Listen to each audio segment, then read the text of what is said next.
다 함께 26장 참여해주면서 56장 참여해주면서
참여 부르겠습니다. 참여 후에 인파 집사님 무대를 위하여 기도드리겠습니다.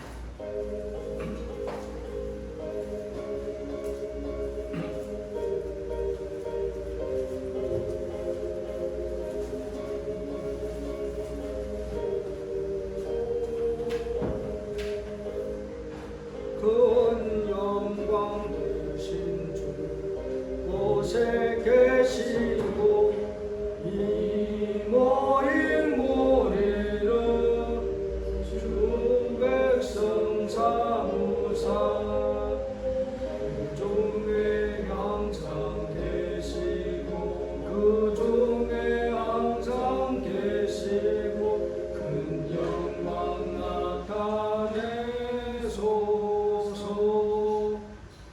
이 백성 기도와 또 감사드리니 양내와 같으니 복 받아주소서. 주 예수 귀한 복음을 주 예수 귀한 복음을 만 백성 듣게 하소서. 또 우리 자손을 주 찬송 드리고 이 성전 돌같이 귀하게 하소서. 주 예수 하신 능력을 주 구원하신 능력을 늘 내려주신 빕니다. 주 믿는 만민이 잠도를 지키며 예성도 본받아 주 찬송하다가 저 하늘 본향 이르러 저 하늘 본향 이르러 늘 찬송하게 하소서. 그렇습니다. 하늘에 계신 우리들의 아버지, 우리에게 거룩한 안식을 허락해 주시고 죄의 전으로 인도하셔서 죄의 안식의 축복을 받을 수 있는 귀한 시간으로 인도해 주심을 아버지께 감사합니다. 네. 이 세상 한 주간 살아가면서 정말 세상에 많은 말과 소리를 들었지만 저희들이 마음에 기쁨과 환희를 줄 수 있는 말과 정말 소리는 없습니다. 그냥 비관하고 실망할 수밖에 없는 말밖에 없는 이 세상, 죄의 죄는 이 세상에 실어지고 오직 주의 말씀이 충만한 그러한 곳으로, 즉 하늘 가기만을 소망하는 마음으로 이 성전에 왔사오니 주여 저희들에게 하늘로부터 주신 말씀들을 충만히 내려주시고 주의 주시는 깊은 안식과 깊은 사랑과 은혜 속에 거할 수 있게 도와주시옵소서. 이제 주님께서 주의 종을 통하여서 하늘의 말씀을 선포하여 싸우니 그 말씀 하나도 땅에 떨어지지 아니하고 정말 듣는 저희들이 마음판에 새길 수 있는 귀한 순간이 되게 성령께서 충만히 함께하여 주시기를 예수님의 이름으로 기도드렸습니다. 아멘.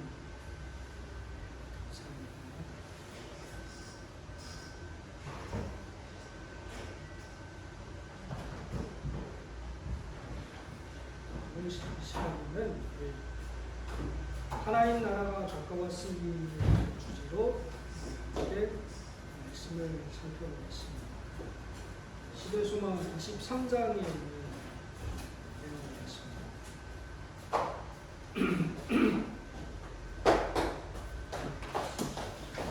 네, 성경 말씀 제가 읽어드리겠습니다. 예수께서 갈릴리에 오셔서 하나님의 복음을 전파하여 가라사대 때가 찼고 하나님 나라가 가까웠으니 회개하고 복음을 믿으라 하시더라. 아멘. 이스라엘 백성들은 이제 뭐 사실 아브라함 때부터 시작해가지고 또 그 전 시대도 그렇겠지만 하나님 나라를 굉장히 오랫동안 기다려왔습니다. 그렇죠? 특별히 예수님 당시에도 마찬가지였죠. 그 시대의 백성들이 가장 간절히 소망했던 것이 하나님 나라의 도래였다는 것입니다. 사실 더 간절했겠죠? 어떤 의미에서 이스라엘 백성들이 그때 당시 상황이 뭐예요? 식민지 사회였지 않습니까? 뭐 우리는 그렇게 뭐 식민지라는 게 체감적으로 느껴지지 않을 수 있지만 일제시대 사람들이 가장 원했던 게 뭐였을까요? 독립이었지 않습니까? 어떻게든 독립. 그러니까 이스라엘 백성들도 마찬가지였다는 것입니다. 언제면 메시아가 오실까? 언제면 메시아가 오셔가지고 하나님의 나라가 그들이 소위 기대했던 그 하나님의 나라가 이루어질까 하는 그런 기대감을 갖고 있었다는 것입니다. 그런데 오늘날 예수께서 갈릴리에 어떠한 청년이 나타나는데 그 청년이 외치는 첫 번째 기별이 뭐라고요? 예수께서 갈릴리에 오셔서 하나님의 복음을 전파하여 가라사대 때가 찼고 하나님 나라가 가까웠습니다. 오? 하나님 나라가 가까이 왔대 하고 이야기를 하고 있다는 것입니다. 사실 예수님께서 복음을 제일 먼저 전했던 지역이 유대 지역이었습니다. 그죠? 사실 복음을 전하기 위하여 가장 최적화된 사람들이 어떤 사람일까요? 하나님의 복음을 받아들이기에 최적화된 사람이 어떤 사람일까요? 제일 그 복음을 받아들이기 쉬운 사람. 성경을 아는 사람이잖아요. 저희가 옛날에 그 이제 영계 요양원에서 훈련을 받고 나가 전도하러 나갈 때 제일 먼저 가가지고 전도한 사람이 누구였냐면 장감리 교인들이었어요. 일요일교회. 찾아가기 제일 쉽지 않습니까? 그래서 항상 어느 지역에 먼저 가면 제일 먼저 거기에 가서 다른 교회를 찾아갔어요. 그 교회 가가지고 거기 사람들 만나가지고 친교 일요일에는 거기 가서 예배 드리고 그러면 그 사람들을 이렇게 하고 그리고 또 평소에는 그냥 뭐 이제 안 믿는 사람 주변 돌아다니고. 사실 성경에 보게 되면 사도 바울이 제일 처음으로 복음을 전할 때도 마찬가지였습니다. 그죠? 바울이 항상 뭐 로마 어느 지역에 가든 제일 먼저 가는 데가 어디였습니까? 유대인 회당이었어요. 그죠? 유대인 회당에 가가지고 유대인들에게 먼저 복음을 전했다는 것입니다. 예수님께서도 이 땅에 오셔서 제일 먼저 복음을 전한 사람이 누구였을까요?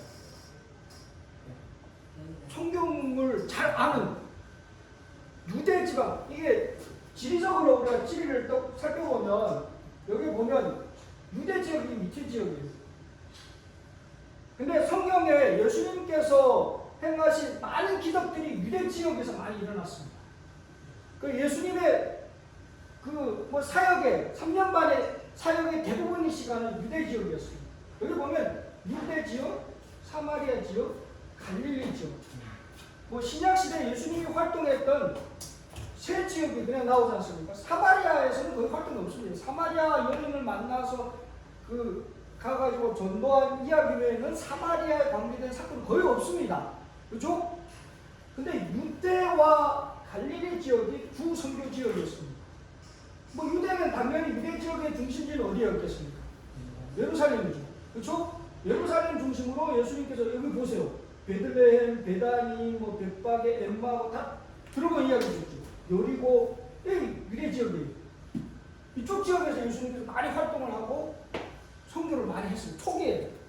그리고 갈릴리 지역은 또 뭐 우리가 많이 아는 뭐 가나의 혼인잔치 있죠. 이 가나, 뭐 가버나움 들어보셨죠? 그런데 고라신 귀신 뽑은 이야기죠. 뭐 가다라, 나사렛도 이 갈릴리 지역입니다. 그러니까 이쪽 두 지역에서 주로 선교 활동을 많이 했지만 초기에 대부분 지역은 유다 중심으로 활동을 하셨다는 거예요. 그 제일 처음에 첫 복음이 어디에서 선포됐냐? 유다예요. 그것도 유다에서 제일 먼저 선포됐고 그 대상은 누구였을까요? 제사장들입니다. 성경을 잘 아는 그런 사람들에게 복음을 전했어요. 왜냐하면 그 사람들이 이걸 알아야겠으니까. 성경을 제대로 해석하고 겸손한 마음으로 하나님의 말씀을 제대로 정말 봤다면 예수님이 오시는 이걸 봤을까요? 못 봤을까요? 봐야 될 사람이었잖아요. 그렇죠? 근데 뭐예요? 동방에 박사들이 왔을 때 그 사람들이 알았어요? 이 사람들이 아는데 오히려 성경을 전문 연구했던 이스라엘의 성경학자들이 알았습니까? 아니 몰랐다는 이 안타까운 일이라는 것입니다. 그죠? 그래서 예수님께서 뭐 그전에 사가랴를 통해서 신비요한이 태어나고 또 이제 그 마리아를 통해서 여러 가지 역사를 이미 예수님이 오시기 전부터 하나님께서는 여러 가지 이것들을 이 지역에 보여주셨고 백성들이 깨어서 충분하게 예수님의 초림을 하나님의 나라가 임하는 여기에서 예수님이 말씀하신 하나님의 나라가 임했다는 그 말씀 속에는 예수님의 초림에 관한 겁니다. 뭐 재림에 관한 기별은 이때는 아니었죠. 예수님의 초림에 그때가 임했다는 것을 이미 여러 가지 징조를 통해 여러 가지 사건들을 통해서 백성들이 보여줬습니다. 그럼에도 불구하고 이 백성들을 무시했고 그럼에도 불구하고 이 백성들을 믿지 않았다는 것입니다. 오늘날에 우리에게 하나의 교훈이 되겠죠. 근데 그 사람들은 어쨌든 때를 알지 못하였다 했습니다. 보세요. 하나님의 나라와 은혜의 전명자가 될 수 있는 기회가 그들에게 첫 번째로 주어졌다 했습니다. 누구에게요? 이 사람들. 제사장들, 바리새인들, 성경 소위 정말 정통했다고 하는 그런 학자들에게 먼저 제시됐습니다. 초림에 관한 복음도. 근데 그 사람들이 어떻게 했습니까? 그러나 이스라엘은 그 공고하시는 때를 알지 못합니다. 성경을 읽어도 맹인이었다는 겁니다. 지 마음에 맞는 것만 해석을 했다는 겁니다. 똑같은 거예요. 자기들이 마음에 맞게만 해석을 하면 성경이 보입니까? 안 보여요. 뭔지 무슨 내용이 아무리 얘기해도 다니엘서 진짜 가 얘기해보세요. 아는 사람 있습니까? 오늘 세상에 대해서 이 세상의 흐름에 대해서 정확하게 파악하고 정확하게 해석하는 사람들 몇 사람이 될까요? 몰라요. 깜짝 놀라요. 얘기하면 뭐 성경에 이런 얘기도 있냐고. 그래. 그게 당시도 마찬가지였다는 겁니다. 유대 지도자들이 시기와 불신, 공공연한 증문식으로 모두 읽어갔습니다. 백성들의 마음은 뭐예요? 예수에게서 또 말이 될 소리입니까? 성경을 알면 알수록 누구에게 가까이 가야 됩니까? 예수께 가까이 나가야 되는데 지금 이 백성들이 가르침을 받고 이 지도자들이 가르침을 받고 백성들이 마음이 지금 뭐하고 있는 거예요? 예수께서 떠나가 이건 욕으로 가고 있다. 절대 하나님의 일이 아니라는 것입니다. 오늘날 이 세상에 현실이 있지 않습니까? 사람들이 마음이 예수께 있습니까? 아니요. 그게 과거나 오늘날이나 똑같다는 거고. 그래서 여기서 이제 반복되는 걸 얘기하고 있는 것이죠. 그래서 이제 예수님께서 그 다음 찾은 사람들이 이 12제자들입니다. 여기 이 사람들, 이 중에 뭐 성경 학자들이 있습니까? 성경을 정통화해가지고 윤통한 사람이 한 사람도 있습니까? 없어요. 그렇죠? 직업적으로 보면 성경을 전문, 뭐 학문을 전문 연구해서 이 중에 그래도 그나마 똑똑했던 사람이 누구예요? 아니, 가룟유다였습니다. 그나마 공부를 좀 한 사람이 가룟유다였죠. 그렇죠? 그렇죠? 우리가 뭐 이제 성화나 뭐 그런 데 보게 되면 가룟유다를 이렇게 좀 못생기고 못나게 이렇게 그리지만 사실 아니, 실제로 가룟유다 본질은 잘생겼습니다. 잘생기고 제일 똑똑했습니다. 학문적으로도. 사실 그림을 정직하게 그린다면 아마 제일 멋있게 그렸어야 됐을 거예요. 이게 뭐 예수님을 팔아떼가지고 그곳의 사람들이 그냥 좀 나쁜 면으로만 그리고 그러지만 내면적으로 볼 때는 제일 괜찮은 사람이었어요. 그 나머지 뭐예요? 베드로, 안드레, 수박했죠?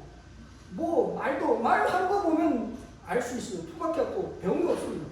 갈릴리에서 그냥 고기를 맨날 잡다가, 그러니까 예수님께서 제자들을 데리고 다닐 때 사람들이 눈에 보았을 때 뭐로 보였을까요? 쟤네들 뭘 하겠다고 그렇게 보일 수밖에 없는 거예요. 그렇지 않습니까? 저 예수라는 저 청년이 지금 뭐 이렇게 복음 전한다고 다니고 있는데 그 따라다니는 사람들 봤으면 가망이 없어. 뭐 하는 소리는 글쎄 뭐 좀 들을만한데 저래가지고 뭔 일이라도 만들어내겠어? 그렇게 볼 수밖에 없는 그 상황이었다는 것입니다. 하지만 하나님의 일은 강한 자들을 택하사 일을 이루시는 게 아니고 오히려 약한 자들을 일으키셔가지고 일을 만드십니다. 그렇죠? 그 12명이 결국에 일을 만들어낸 거예요. 그렇지 않습니까? 정말 보잘것없는 12명. 예수님의 초기 복음 사역이 크게 성공했습니다. 처음부터 막 전도해가지고 몇천 명이 막 모여들고 아니에요. 처음에는 정말 찾기 시작했죠. 뭐 처음에는 베드로부터 불러가지고 이러면서 두 사람이 또 12사람이 됐고 12명이 70인 제자가 됐고 그럼 시간이 필요했다는 거예요. 정말 아무것도 아닌 그런 사람 같은 그런 사람을 불러가지고 하나님께서는 일을 이루셨다. 왜요? 그때가 온 것이 오늘도 마찬가지입니다. 오히려 이 세상에서 잘났다고 지상했다고 하는 사람, 성경 잘한다고 하는 그런 박사들, 그런 사람들이 이 마지막 사역의 역사를 이루어내는 게 결코 아닙니다. 오히려 그런 학문적인 편견 때문에 예수님을 제대로 못 봅니다.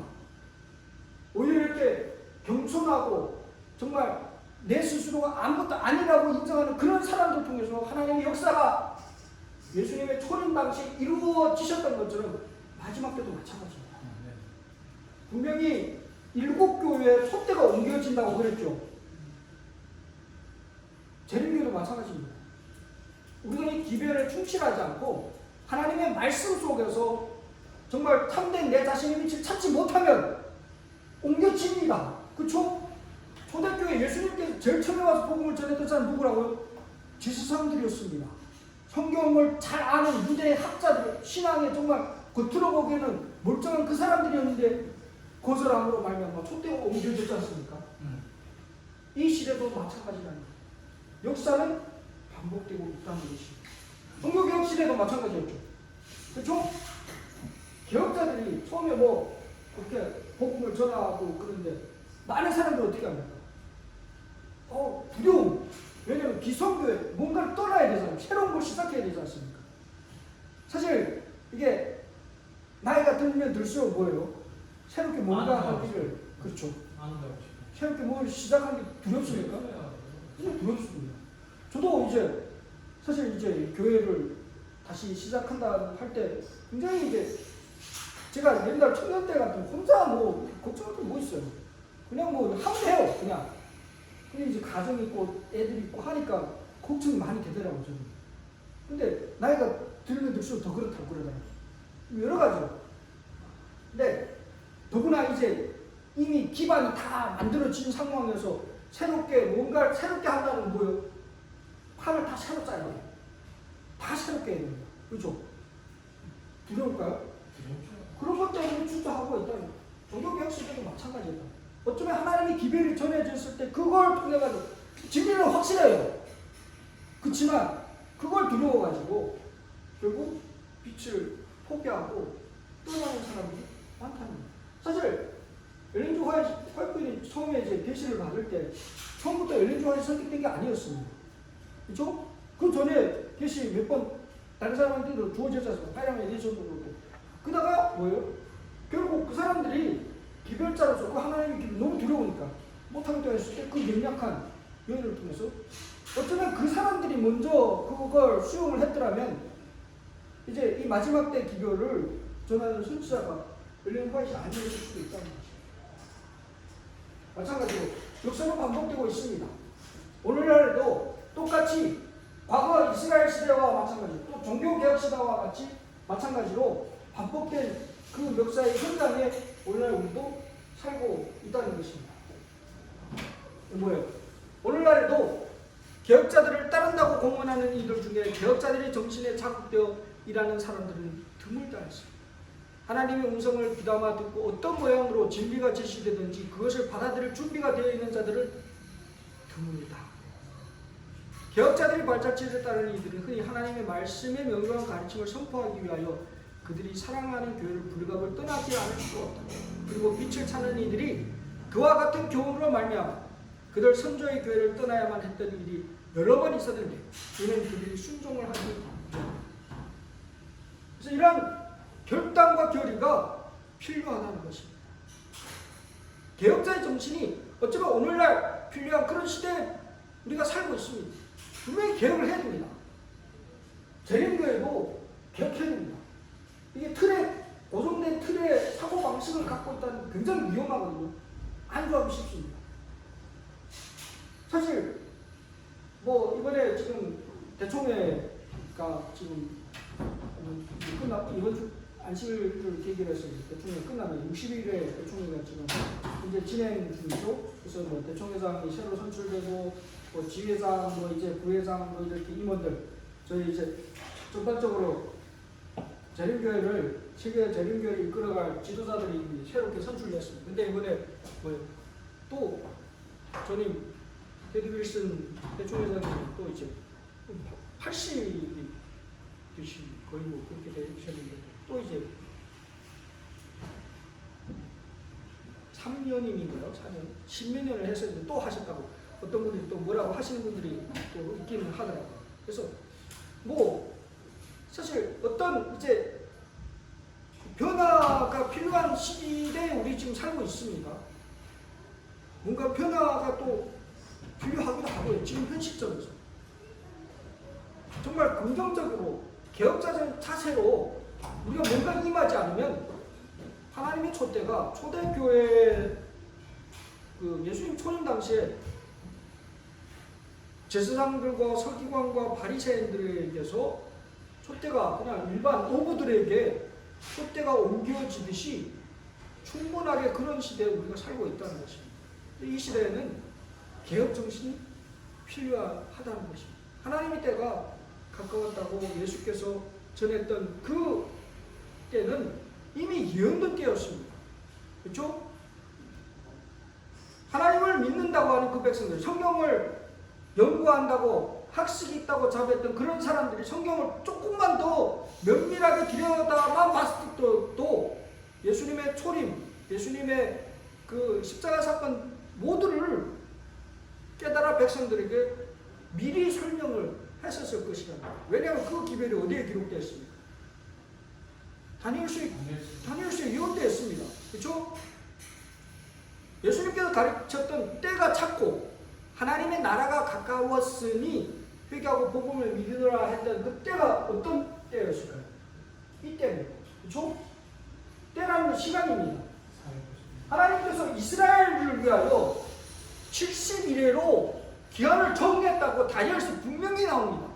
이스라엘을 위한 기한이었죠. 그 이스라엘을 위한 기간이 왜 이스라엘을 위한 기간이었습니까? 예루살렘을 중건하라는 영이 날 때부터 기준으로 시작이 되는 거죠. 그건 뭐예요?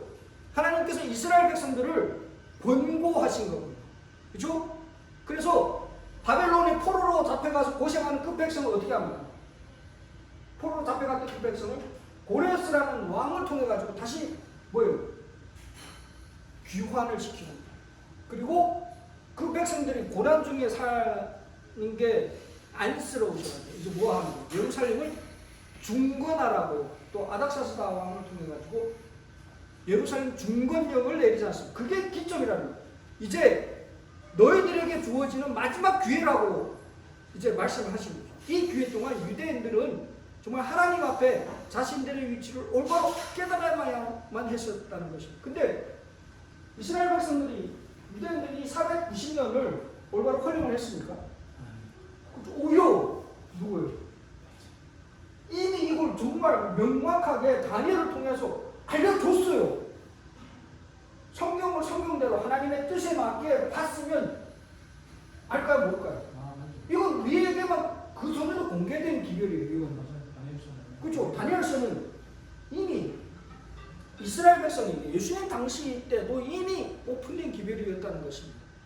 그들이 그걸 면밀히만 살폈더라면 정말 자신들을 위한 이 490년의 기간 동안에 일어날 그러한 사건들에 대해서 분명히 깨달았을 거고 예수님의 초림, 예수님의 침례, 예수님의 십자가, 부활 전부 다 확실하게 알았을 것이라는 것입니다. 정해진 그때, 근데 이스라엘 백성들이 그 정해진 그때를 어떻게 했어요? 알지 못했다는 거죠. 그게 참 안타까운 일이죠. 그래서 이제 신의 소망에 보게 되면 그때 당시에 대해서 이렇게 설명을 하고 있습니다. 그리스도의 강림, 성령으로의 기름 부음을 받으신 것, 그의 죽음, 그리고 이방에 대한 복음 전파 등에 관한 때가 명백히 지적되어 있었다. 이런 예언을 이해하고 예수의 사명에서 그 예언들의 성취를 인식하는 것이 유대 백성들의 특권이었다. 그리스도께서는 당신의 제자들에게 예언 연구의 중요성을 강조하셨다. 그들의 때에 관하여 다니엘에게 주어진 예언을 언급하시면서 그는 읽는 자는 깨달을진저라고 말씀하셨다. 정말 다른 시각으로 읽으면 깨닫게 돼 있는데 어떻게 해요? 제대로 읽지 못하고 제대로 깨닫지 못했으니까 모르고 지나간다는 것입니다. 오늘날도 마찬가지입니다. 오늘날 특별히 우리는 예언을 주셔야 됩니다. 왜냐하면 우리가 살고 있는 이 시점에서 또 우리 현재 일어나고 있는 사건들과 앞으로 일어나게 될 사건들을 통해서 우리는 어떻게 해야 될까요? 깨어서 준비를 하게 하기 위하여 하나님께서 이런 예언을 주신 거예요. 사실 이 하나님의 백성들이 하나님의 말씀을 제대로 정말 살펴서 준비했었다면 예수님 초림 당시에 이스라엘 백성들이 그 버림을 받지는 않았을 것이다. 준비되지 않았기 때문에 버림을 받게 됐다는 것입니다. 그래서 뭐예요? 예언을 연구하라고 하셨어요. 주 여호와께서는 자기 비밀을 그 종 선지자들에게 보이지 아니하시고는 결코 행하심이 없습니다. 이 말씀 참 저는 여러분 자기의 비밀을 종 선지자들에게 보이지 아니하고 하시고는 결코 행하심이 없다는 겁니다. 여러분 하나님이 예수님의 재림일 때 알고 아십니까? 모르시죠? 시간은 모르지만 그렇죠. 징조는 있습니다. 근데 그때 시간도 마지막 때 마지막 환난이 딱 끝나고 나서 하나님께서 하늘에서 직접 얘기하신다고 했어요. 마지막에 그러니까 그 최후에 살아서 이제 예수님이 재림을 승천할 사람들 그때를 아시는 거예요. 그때는 분명히 이제 이 말씀과 같이 자기의 비밀을 그 종 선지자들에게 보이지 아니하고는 결코 행하심이 없다는 이 말씀이 그대로 성취할 것입니다. 오매한 일은 우리 하나님 여호와께 속하였거니와 나타나는 일은 영구히 우리와 우리의 자손에게 속하였다고 말씀을 하고 있습니다. 그래서 오늘날 우리는 더욱 말씀을 연구해야 됩니다. 경건하고 기도하는 마음으로 예언의 말씀을 연구하면 하나님의 축복이 분명히 따를 것입니다. 소림의 때와 마찬가지로 재림의 때도 마찬가지입니다. 재림의 때에 관한 하나님의 나라가 임하신 게 확실합니까? 하나님 나라 가셔야죠. 네. 분명하게 다니엘을 통해 가지고 하나님께서는 오늘날 이 마지막 때라는 단어를 언급하면서 그때의 징조에 대해서 말씀하고 있다는 것입니다. 뭐라고 했습니까? 다니엘서 마지막에 언급하면서 마지막 때 말세에 어떤 일이 있다고요? 그때에는 많은 사람이 빨리 왕래하며 지식이 더하리라. 요즘 우리가 살고 있는 이 시대가 마지막 때라는 이유가 뭘까요? 빨리 왕래합니까? 엄청나게 지금 빨리 왕래하죠. 예전에 제가 영진에서 장춘에 가려면 10시간 넘게 기차 탔습니다. 그렇죠? 밤에 자면서 이렇게 가거든요. 요즘 2시간만 걸린대요. 옛날에 신양까지 가면 15시간 넘게 지금 4시간인가 4시간 반인가 하고 신양 간대요. 대단한 거 아닙니까? 속도가 비행기도 저희가 뭐 지난번에 저희가 하와이에 갈 때 비행기 타고 8시간 반을 갔어요. 근데 지금 비행기가 그 거리를 8시간, 12시간 가는 걸 2시간이면 간대요. 그 비행기 이미 만들어졌답니다. 아직 뭐 완전히 상용화는 안 됐지만 그게 지금 현재 기술적으로 갖고 있다는 거. 그렇게 하는 거예요. 지금 개념적으로 또 어떤 것까지만 로켓을 쏴가지고 마치 미국에서 이제 쏴가지고 중국에까지 오는데 그냥 1시간이 아니라 30분 안에 갈 수 있게 그렇게 이렇게 뭐 그 대기권 위로 올라가가지고 이렇게 내려온대요. 그럼 30분 안에도 갈 수 있는 거예요. 정말 지금 엄청난 속도의 시대에 우리가 살고 있다는 거예요. 그리고 뭐요? 지식이 더하리라. 지금 우리가 하루에 우리가 갖고 있는 정보량이 과거에 2000년 전에 그 1년의 정보량보다 훨씬 2000년 동안의 그 정보량보다 훨씬 더 많은 정보들을 지금 갖고 있습니다. 더구나 지금 DNA를 해독해 하는 그 기술 그 정보량이 어마어마하거든요. 그래서 지금 컴퓨터도 옛날에 처음에 컴퓨터가 나왔을 때는 컴퓨터 한 대가 이 집 하나만 했습니다. 컴퓨터 한 대가. 근데 지금 노트북이 나오죠. 지금 또 어떤 컴퓨터가 전 세계 과학자들이 가장 연구대상 양자 컴퓨터라고 그거는 이 속도 계산이 지금보다 어마어마하대요. 옛날에 이게 지금 있는 슈퍼컴퓨터로 1년을 계산하는 거 그건 1초 만에 그냥 다 계산합니다. 어마어마한 지금 우리가 살고 있는 이 시대는 상상을 초월하는 그 시대라는 거예요. 근데 다니엘이 예언하기를 그런 때가 되면 그게 곧바로 마지막 때라고 이야기를 하고 있다는 것입니다. 그래서 우리는 이런 징조들을 통해서 우리가 살고 있는 이 시대가 마지막 때라는 것을 인지를 할 수가 있다는 것입니다. 여러분 종말의 시간표가 분명히 가까이 다가오고 있습니다. 그럼 그게 느껴지십니까?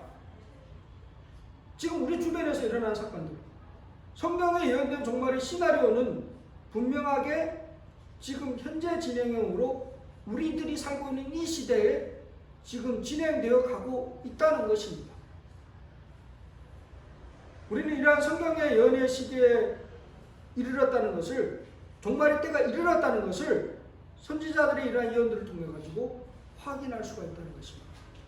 예수님의 재림의 때는 분명히 가까이 정말 우리 코앞에 이미 다 다가왔다는 것입니다. 왜냐하면 이러한 징조들이 우리에게 그 때가 다 가까이 다가왔다는 것을 이야기하고 있다는 것입니다. 코로나를 통해 가지고 세상이 어떻게 됐습니까? 완전히 심했을 때 그때 코로나가 심했을 때 인도에서 시체를 어떻게 처리할 수 없어가지고 그냥 들여 나가가지고 나무를 그냥 다 타와가지고 지옥도 이런 지옥이 없었죠. 그렇죠? 지옥을 경험하게 했죠. 그 뭐예요? 지진, 슈퍼문. 성경에 뭐라고 했습니까? 마지막 때 달이 붉게 된다고 그랬었습니다. 올해에도 있었던 일입니다. 진짜 붉은 달이 떴습니다. 이런 정도를 자꾸 보여주는 이유가 뭘까요? 깨우라는 거. 그리고 뭐예요? 올해 봄에 인도가 47도래요. 47도. 여러분 47도 개념이 뭔지 아십니까? 죽어요. 진짜 돼 죽어요. 밖에 있으면 그냥 1시간 있으면 그냥 진짜 죽어요. 계란 밖에다 굴어야 해도 됩니다. 47도. 그냥 이게 온도 47도일 때는 그 땅의 열기가 계란 밖에 나오면 잘 맞아요. 익습니다. 그 정도라는 거예요. 이게 근데 성경에 보게 되면 마지막 때 뭐예요? 해가 사람을 태운다고 그랬죠. 이건 전조로 보여주는 겁니다. 그죠? 이거 11년도 일본에서 일어났던 쓰나미죠. 쓰나미가 뭐 때문에 일어났어요? 지진이 일어나고 난 다음에 일어난 거죠. 순간에 다 그냥 밀어가놨습니다. 사람이 손쓸 시간이 없습니다. 그럼 뭐예요? 전쟁, 러시아와 우크라이나 전쟁 진행형이지 않습니까? 예수께서 마지막 때에 대해서 예언하시면 뭐라고 했습니까? 민족이 민족을 대적하고 일어나겠고 국가가 국가를 대적하여 일어나겠다고 하셨죠. 지금 그때입니다. 지금 보게 되면 이미 그 마지막 그 말세의 초시계가 진짜 바로 직전을 가리키고 있는 그 시점에 우리가 지금 살고 있다는 것입니다. 성경의 여러 가지 예언을 우리가 살펴볼 때 분명하게 예수님의 재림의 때가 우리의 시대에 이제 다가오고 있다는 것을 우리는 여러 가지로 확인을 할 수가 있다는 것입니다. 그런데도 어떻게 합니까? 사람들이 이걸 정확하게 보고 있을까요? 여러분, 이런 얘기를 하면 사람들이 뭐라고 믿습니까? 우리처럼 이렇게 세상에 지금 현재 일어나고 있는 이런 사건들을 이제 예수님의 재림이라는 정말 이 지구의 마지막 큰 사건하고 연관을 시키는 사람이 몇 명이나 될까요? 그걸 믿을까요? 그렇게? 그건 뭐, 아이고, 지진이 뭐, 사람들이 그냥 이 환경오염 너무 시켜가지고 그렇게 생긴 거지. 뭐, 지금 태양이 이런 것도 이거 뭐, 이산화탄소 너무 방출해가지고 지구가 지금 기후가 이상해져가지고 그렇게 된 거지. 그걸 징조라고 생각하지 않는다는 것입니다. 그게 현실이라는 것입니다. 징조를 무시합니다. 예수님이 초림했을 당시에 이스라엘 백성들도 마찬가지였지 않습니까? 예수께서 보여주시는 그러한 징조들이 그들에겐 징조가 아니었다는 것입니다. 여기에 신의 소망에도 그러죠. 그와 같이 오늘날에도 이 세상 왕국은 사람들의 생각을 온통 사로잡고 있으며 그들은 예언이 신속한 성취와 하나님의 나라의 신속한 도래의 징조들의 주의를 기울이지 않는다 했습니다. 관심이 없습니다. 이 세상 사람들이 관심 가집니까? 앞에 이런 것들에 대해서 뭐 이제 러시아와 지금 우크라이나 전쟁하면서 기름값이 올라가고 이런 것은 더 관심을 가집니다. 그렇죠? 주가가 올라가고 내려가고 집값이 올라가고 내려가고 그런데 더 관심을 가지지 하나님의 나라의 도래에 대해서는 관심을 가지지 않는다는 것은 그게 현실이라는 것입니다. 여러분, 예수님 초림할 당시에 사두개인들이 관심은 뭘까요? 예수님이 정말 언제 와가지고 오실지, 메시아가 오셔서 그거에 관심이 있을까요? 없을까요? 뭘 관심했을까요? 아니죠. 이 사람은 자기 권력이에요. 로마가 통치해도 상관없어요. 내가 갖고 있는 이 지위. 그때는 대제사장이 하나님의 부르심을 따라서 대제사장이 됐습니까? 아니, 돈 주고 샀어요. 로마의 관리들한테 지금 천주교, 대주교를 중국의 공산당이 임명하지 않습니까? 중국에. 그래서 그것 때문에 교황청하고 갈등이 있었다. 그리고 이제 뭐 서장의 뭐 달라이라마도 정부가 이렇게 딱 해가지고 누구 지명해가지고 예전하고 다른 거예요. 그래서 인정을 안 하고 바뀌었어요. 그게 있는데 마찬가지로 예수님 초림 당시에 사두개인들이나 이런 사람들은 자기가 갖고 있는 지위가 있어요. 자기가 갖고 있는 재산이 있어요. 자기가 갖고 있는 명예가 있어요. 그것만 지켜진다면 다른 건 상관없다 그거예요. 다른 건 신경 안 쓴다 그거예요. 그리고 일반 사람들도 뭘까요? 그들이 바랐던 것은 하나님 나라였다. 정말 하나님의 나라, 메시아, 예수님이 말씀하신 그 나라가 관심 있는 게 아니고 로마의 통치에서 독립하는 거, 이스라엘이 회복되는 거. 그게 그들이 기대하고 바랬던 거라는 거예요. 오늘날 어떨까요? 여기 2021년도 사람들이 관심사가 있습니다.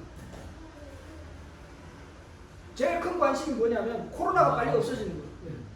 누구나 다 그 관심 가고 있죠. 그 다음 뭐예요? 취업. 좋은 직장을 좀 찾고 싶다. 그 다음 뭘까요? 자기 개발.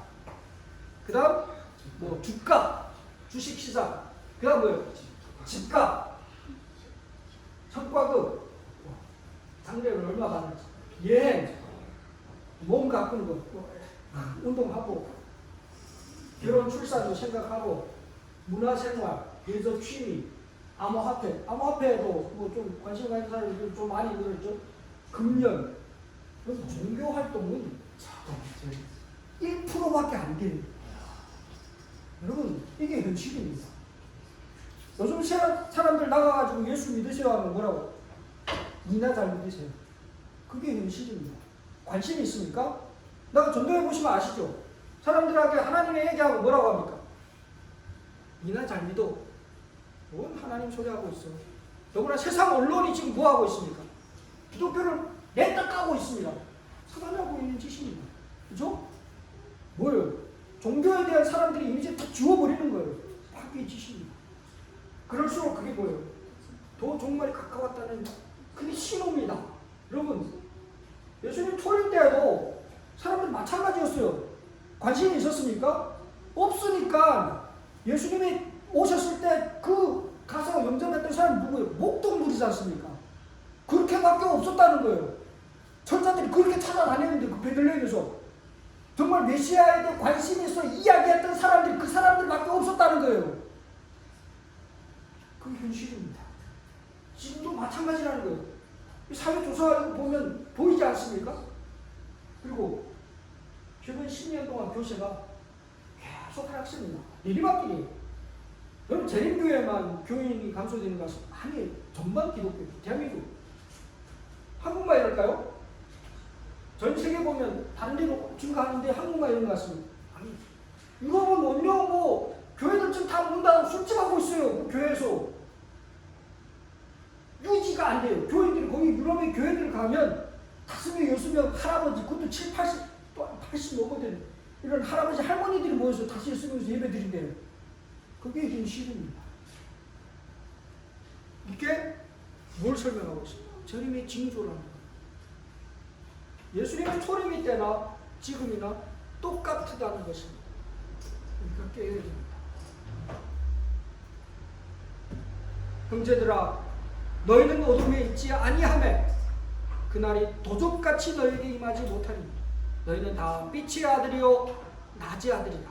우리가 밤이나 어둠에 속하지 아니하니. 다시 한번요. 형제들아, 너희는 어둠에 있지 아니하매 그날이 도적같이 너희에게 임하지 못하니 너희는 다 빛의 아들이요 낮의 아들이라. 우리가 밤이나 어둠에 속하지 아니하니. 우리는 우리 주의 재림의 시간을 알 수 없지만 그때가 가까이 이르렀다고 하는 것은 알 수 있을 것이다. 아멘. 그러므로 우리는 다른 이들과 같이 자지 말고 오직 깨어 근신할지니라. 말씀과 같이 깨어 근신하여 예수님의 재림의 때를 예비하고 준비하는 슬기로운 다섯천여와 같은 그런 믿음의 신앙인들 되시기 바라면서 말씀을 마치겠습니다. 아멘. 기도하겠습니다. 하늘에 계시는 아버지 하나님, 말씀을 통하여 다시 한번 저희들이 주님의 때에 대해서 기억하게 하시고 생각하게 하시고 그때를 저희들에게 보여주심을 인하여 감사드립니다. 때의 징조들을 통하여 저희가 깨어 주님의 재림을 영접하기 위하여 준비하는 자들이 도와주시고 말씀 속에서 자신을 살피면서 경성하여 주님의 사역에 동참하는 저희가 되게 도와주시옵소서. 하나님 아버지의 무한한 사랑과 십자가에 달리신 예수 그리스도의 그 크신 은혜와 성령의 교통하심이 주님의 재림을 사모하니 저희들과 주님 만나는 그날까지 함께 해주시옵기만을 주 예수 그리스도 이름으로 축원하옵나이다. 아멘.